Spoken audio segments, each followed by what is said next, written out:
Hello, it's WildBunch here, and I'm going to show you my top 10 favourite images of the year. Now, I've already shown you my favourite wild angle videos of the year. That's 25 minutes of pure pleasure. If you couldn't get through that without a drink, then you'll need a gin for this one. And don't forget, choose elephant gin, because not only is it damn good, but you give money to conservation of elephants too, which is a brilliant way of doing conservation and having a few sherbets as well. Now, this year has been very different. Yeah, I know. Look, I'm tired of telling people about why it's been different. Let's just draw a line under it and forget it. Suffice it to say, normally I would show you polar bears and tigers and penguins and all kinds of critters from around the world in my top 10. This year, we know I've travelled a little bit in January and February to India, so there might be a smattering of tigers, but everything else I've done has been very, very local. And you know I've enjoyed it. I've been very passionate about it. And so in the top 10, there's a few big surprises. A few of you saying, you're having a laugh, mate. You ain't got tigers in there? Well, look at this one then. Psst, look at that. No expense spent graphics. Look at this. A butterfly. Not just a butterfly, a marbled white butterfly. If I'd have said in January, you know, I'm going to show pictures of butterfly in my top 10, and by the way, this is number 10 because we're going to start at the top and go down. Good day. You'd have said, you're having a laugh, mate, Cockney. You know, you can't do that. Well, look, I love butterflies now, and I actually love photographing this meadow white. When I crept into the meadow in the morning, I was looking around, and I know enough about butterflies to know that they're on stalks overnight generally, and you can find them on bits of grass, and lots of people get nice pictures of them in isolation. That's not my style. I want to do in the context of the meadow, so I'm using a look-through technique. You can see all the numbers and the kit underneath. I won't go into that. That's for the WildBunch video. So WildBunch members, if you're watching this, switch off now, have a gin, and come back and watch the WildBunch video where you got my top 20 and all the tech analysis too. This one's just long stories. So anyway, I really love shooting in the context of the habitat. So I wanted to show the meadow white, how beautiful it was, with a nice flower and everything out of focus all around it. So I got down low, used my 100 to 400 to zoom in and out. Really fantastic. Using a zoom as a macro is great, providing it focuses close enough. So this one focuses to about 1.3 meters like Cockney again. I've got to stop doing Cockney. It's because West Ham are playing in half an hour and I'm getting ready for my, or probably more like. Anyway, so marble white, that's my number 10. Marble white butterfly, what's my number 9? Another macro shot, I can't Adam and Eve it. Adam and Eve, Cockney rhyming slang for believe, if you didn't know, or looking it up on Google. Yeah, I love doing these beautiful damsels. Remember I did dodgy waders? If you look on my wild angle greatest hits video for this year, you'll see me with the dodgy waders that always leaked. I've still got them and I still wore them the other day, and yes, they still leaked and I had a wet bum. But look at this picture. It's taken with the 4150. It's got lovely bokeh in the background. Bokeh. It's got nice leading composition. It works because it's a beautiful, beautiful subject. The beautiful damsel. It was my find of the summer. I couldn't tell you how much I loved it when I found these. I just fell in love with them. I guess I've been sleepwalking for years that I haven't actually seen them before. It was amazing. It's like a revelation to me. And when I got this picture on the river with that beautiful, you can see the bokeh in the background, with the coloration over the top. It was just incredible. Now, I saw the light. I'm very good at seeing these kind of light conditions. So I saw the light. I knew what the picture was going to be straight away. Took it, and the great thing about mirrorless is what you see is what you get. So I got it straight away. I just love this. Really great composition, nice lighting, and a bit of a surprise. That's 9 and 10 are macro style subjects. What's going to be 8? Oh, Wren singing. Virtually the first picture I shot in lockdown. Took me a few days to get into lockdown, probably a week. The first week I was a bit distracted, you know, I've had my issues and whatever. I just wasn't into it at all. And then I really got into my photography. And my photography and my local nature really gave me a purpose during lockdown. And I dragged a lot of you along with me. And I continue to drag you to the light, away from the darkness, because we're all going to get there together. I can be like this. I don't need anything to be like this. I'm naturally, apart from my, look at that, my lovely top, I'm naturally so excited. Anyway, this Wren, beautiful, setting sun, shooting into the light like I like to, so heavily backlit. The little tiny Wren with the most amazing songs, like 100 odd decibels. It sits down, does its warble, woo, Brilliant. I know it's going to do it. It's going to put its wings out. I've got a couple of seconds to get the shot. Bang, bang, bang. There we are, backlight. It's completely different. I've got loads of pictures of it from the front, but I don't like them as much because I like showing something ethereal, something magical, and something in my style. And my style is very much black background, backlight, really, really intense light. And this is it. I just think it's quite an iconic picture. And again, it's local wildlife. It was taken in lockdown from my car window, which was parked outside the house in the drive where we were staying. So it couldn't be more local if you tried. Have a look on Wild Angle as well. You'll see this on the Wild Angle highlight show. So that's number 8. That's a lovely singing wren. Number 7. Very recent one. This is a red kite about to launch itself, and I've tested 2 lenses this year. I've been an early user, not tester, early user for 2 Olympus lenses, the 100 to 400 and the wonderful 150 to 400. This is the 150 to 400. I shot it with this. So I was able to, I always think a zoom is good for wildlife, okay? Because a zoom you can set the composition. With the big fixed lens, the only thing it's good for is posing. And I'm not interested these days in posing at all. In the old days, yeah, I'd wear the vest and the name, and I'm a photographer, big lens on my shoulder, tripod, hey, look at me, I'm Mr. Muscle Chest Photographer.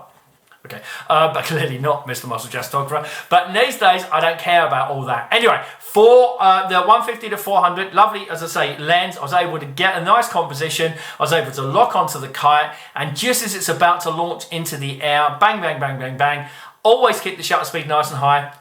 I love that image. I think it's really, really nice. Got lovely light on it. Simple composition. Lovely, lovely, lovely red kite. So that's number 7. Number 6, another macro shot. It's a bee. It's a honeybee landing on a flower in the meadow. I was lying down in these meadows all of the time on my belly, looking at all their bees taking off and following them from plant to plant to plant so I could get a shot. In fact, this shot was actually taken in my garden. The meadow is about 4 foot round in the middle of the lawn, and it was full of wildflowers. And I just sat there one afternoon doing this with the sun on my back. It was absolutely awesome. It was a wonderful experience to do it. I just loved it. You couldn't believe. All right, that's number 6.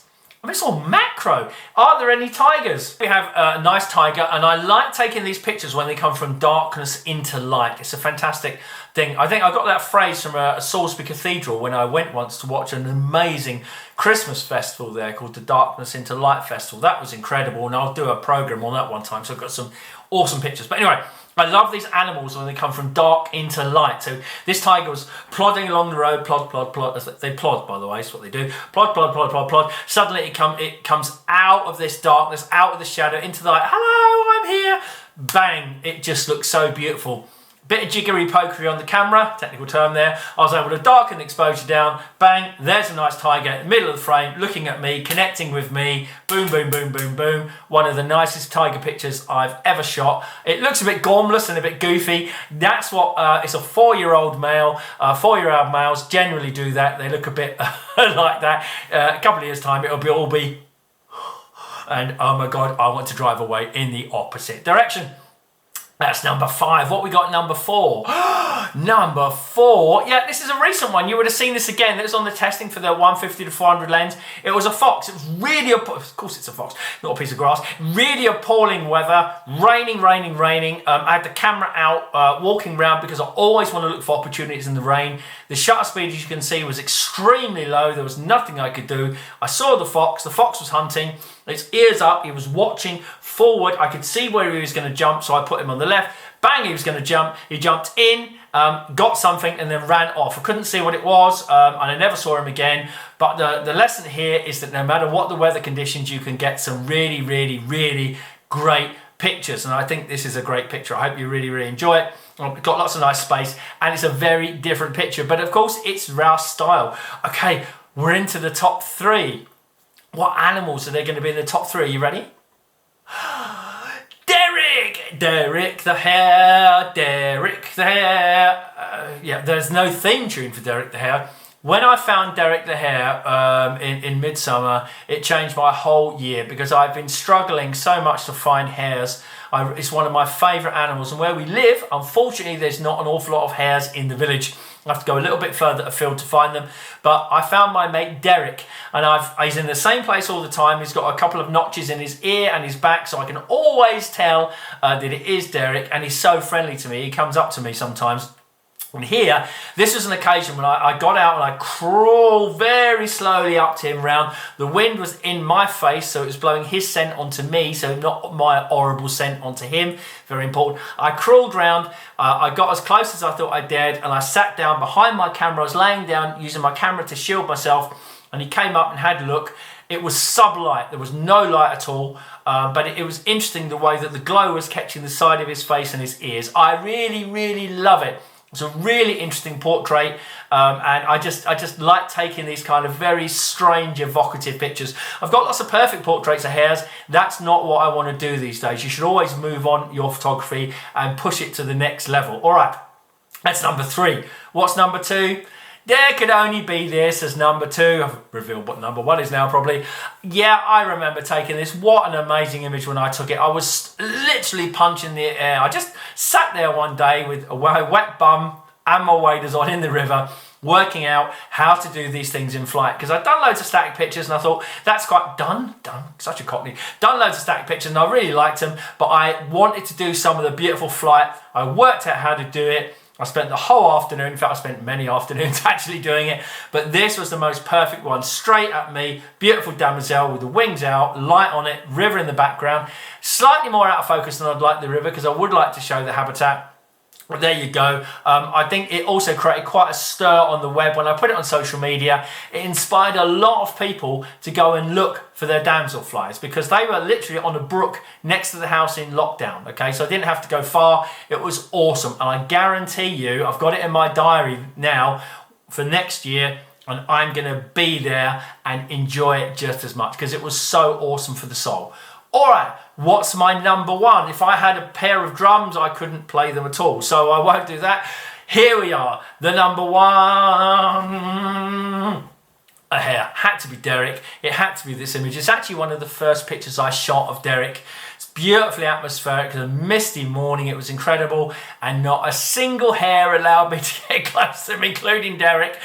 This is the closest I could get, which was quite a long shot, effectively 800 millimeters. But I liked that because I wasn't close. It meant I had to use the habitat and the composition, a bit of the mist, a bit of the light behind. He's beautifully silhouetted there. I really, really love this picture. Okay, and that's why it's my number 1 of the year. Yeah! Of course, I'll probably take one tomorrow that I like more. But anyway, my number 1 of the year so far. And that is exactly where I want to leave it. And I want to encourage you to do the same thing. I want you to look back at your images and make a book of them, or make a show of them like this. Be proud of your images. Be proud of what you've achieved during lockdown, because it's been a tough year. And for many of us, photography has been a really massive thing. I want to thank all of you that have supported me this year with my talks, my webinars, and with the WildBunch. We started off the WildBunch as just a way of showing premium content of our wild angle shows, and it's grown into the most amazing online photo community that our members really, really love it. We have online projects and competitions. I help people with the benefit of my experience and knowledge. It's a really great place. We have monthly Zoom, clubcasts, club nights, all kinds of things. It's really growing. We even had a gallery on Christmas Day where our friendly members put up pictures of what they were doing on Christmas Day. It's a really good place. Come and have a look at the WildBunch, and you can find the links on my website. You'll really like it. But most of all, as I say, I just want to say thanks to you all for all of your support. We will get to the end of this tunnel together, okay? That light at the end of the tunnel that was very small is going to get bigger and bigger and bigger as we get there, and we will get there back to some form of normal life. So stay loving your local wildlife, loving your photography, and I will see you all again very soon. See you, bye! Well, I hope that you enjoyed my top 10 review of the year. Yeah, it's been a really, really tough year, hasn't it? But I hope that I've inspired you throughout the year with these images, and I hope that you've learned something in the past 20 minutes that you can use for your photography. And if you want to learn more, come and join us at the WildBunch Online Club. It's been a fantastic success this year to get a really lovely group of people together that I can really inspire and teach everything I know. Now, they've got a much longer video than this one. They've got the top 20 with lots of technical stuff in there. but on a level that everyone can get something from. We have really cool club nights. We have really cool projects that I set everyone with videos. We had a lovely gallery on Christmas Day where the members uploaded what they were doing and got some love from other people. There's articles, there's going to be meetups, there's going to be all kinds of things. Have a look now. The link is on the bottom of the screen. It's 75 quid a year, and I guarantee you we will give you lots and lots of cool inspiration. So be safe, and I'll talk to you again very, very soon.